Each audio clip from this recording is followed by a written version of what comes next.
Today on the channel, we're going to be reviewing the Regal Publishers The Phantom number 4. We're going to be reviewing issue number 4 of Regal Publishers The Phantom. So let's get into it. I hope you enjoy this comic book review of this Indian publication. This cover has been provided by Luca Alberta, which in fact this cover is the only cover that Luca Alberta has done for Regal Publishers. And I don't know why the reason his art has not featured on any more Indian Phantom comic books up until now. I don't know the reason, and we're going to be starting this review off with the Plutonium Pirates. It's an amazing cover. Just look at that. Amazing. I love his work. I absolutely love his work. The Phantom, created by Lee Falk. Story number 1, The Plutonium Pirates, was written. The story was wrote by Tony DePaul. The artist for this issue the art is provided by Paul Ryan, and the cover art, as I've said, is provided by Luca Alberta. In these earlier issues from Regal Publishers, we saw like a little information about dear readers. The story of the Phantom started with it's basically given a lowdown on any of the new readers that were starting their reading ship on the Phantom. They give a rough idea of what the Phantom is, who he is, and what he's all about. And the story starts on the sunrise at the headquarters of the famed Jungle Patrol. And we find out there's this pirate who is in association with the Singh Brotherhood. And he doesn't want to speak. They call in the help of the Phantom. He makes sure the Singh Brotherhood pirate speaks. He then gives a message back to the Colonel,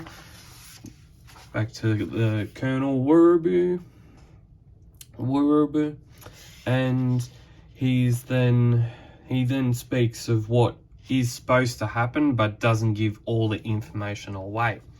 The Phantom is en route to this ship that is sailing for the port of Jubal, and is being advised that the Siam Star has been boarded and attacked by pirates. And we find out at the end of this story that the pirates have actually put a piece of radiation material onto this boat. So when this boat goes into port of Jabal, it then goes off. And because they can't let the ship in, then the pirates may come back and they'll steal all of its contents. And what's in the contents, you may say? The ships is full of plutonium, and that emits radiation, which then the Singh Brotherhood can then extort the ship and the company for even billions and more dollars and held them hostage. And the Phantom doesn't want that to happen. The Phantom stops that from happening. The crew members on the ship don't know who he is and are asking, Who are you, marksman? Are you a bandit? And then he tells him that I don't have time to tell you my life story, my origin story, and my ancestry of the Phantom. But the crew that is on this ship notices that the Phantom is a good person, and they help the Phantom with what information he needs. The Phantom hops onto another boat. He goes into Jubal, or this other island, is where the other crooks and the pirates are. They are partying. They are partying the night away, as you would say when the New Year's Eve and the New Year's parties go on, and you party the night away. And so the Phantom mops up most of the crew of the pirates. He then takes one of the people in hostage and he calls the ocean, he calls the sea patrol, and this boat goes into the port of Jubal. The person that's at the port notices that it's coming in. He tells the other guy at another secret location. The pirates parties is over, and the Phantom mops it all up, and they all go to jail. And that is the Plutonium Pirates. And then we also have, in story number 2, we have the Jungle Lesson. The story has been written by Tony DePaul, and the artist is Paul Ryan. In this story, there's a young kid who has had a very tough upbringing. He has had a tough start to the world, and he is at this police military type camp, and he doesn't want to be at this camp anymore. He thinks that he doesn't need to be here, and he thinks that he needs to be back where his other people, his supposedly friends, are right now. So he escapes the camp, he goes into the jungle, and they think that if he's in the jungle, he's doing something wrong. And so the police people at the camp go after him. This kid doesn't really know much about the jungle, and he's getting into worse and worse into his own accord, and he's brought to the safety of the Phantom. In the coming weeks and the coming panels and the coming pages, this kid is taught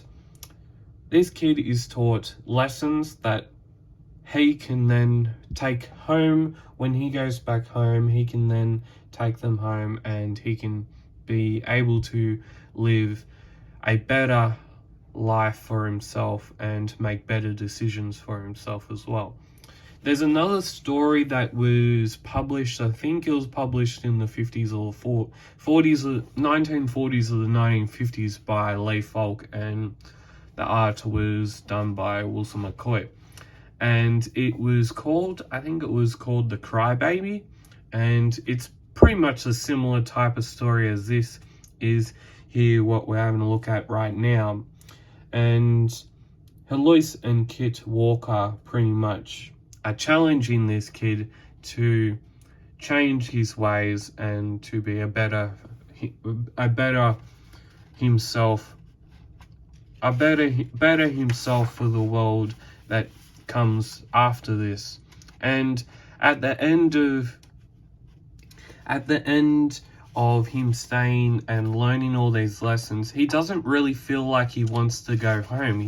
He feels like the jungle is his home now, and that is one of the best true lessons this kid could have. And I think that this story is it's got a lot of emotion attached with it. It's a very, very good story. The narrative is great, and the art is spectacular, because it's Paul Ryan. And Paul Ryan, if you didn't know, Paul Ryan passed away in 2016, and that was 2 years after he had visited his one time chance that he visited to Australia. So your art, Paul Ryan's art, is still remembered and still admired by people all over the world, and especially in India. And his art is a living tale to what a person can do in life, in the art industry, in the comic book industry. And it is a living tale that he got to illustrate the Phantom, and we got to enjoy his art. Even though he's not still with us, we still get to enjoy his art through publications like Regal Publishers printing Paul Ryan's art and the stories that are written by Tony DePaul, and hopefully at some point stories that are wrote by Lee Falk and illustrated by Cy Barry. So rest in peace, Paul Ryan, and you should know that we all admire your work even though you're not here anymore.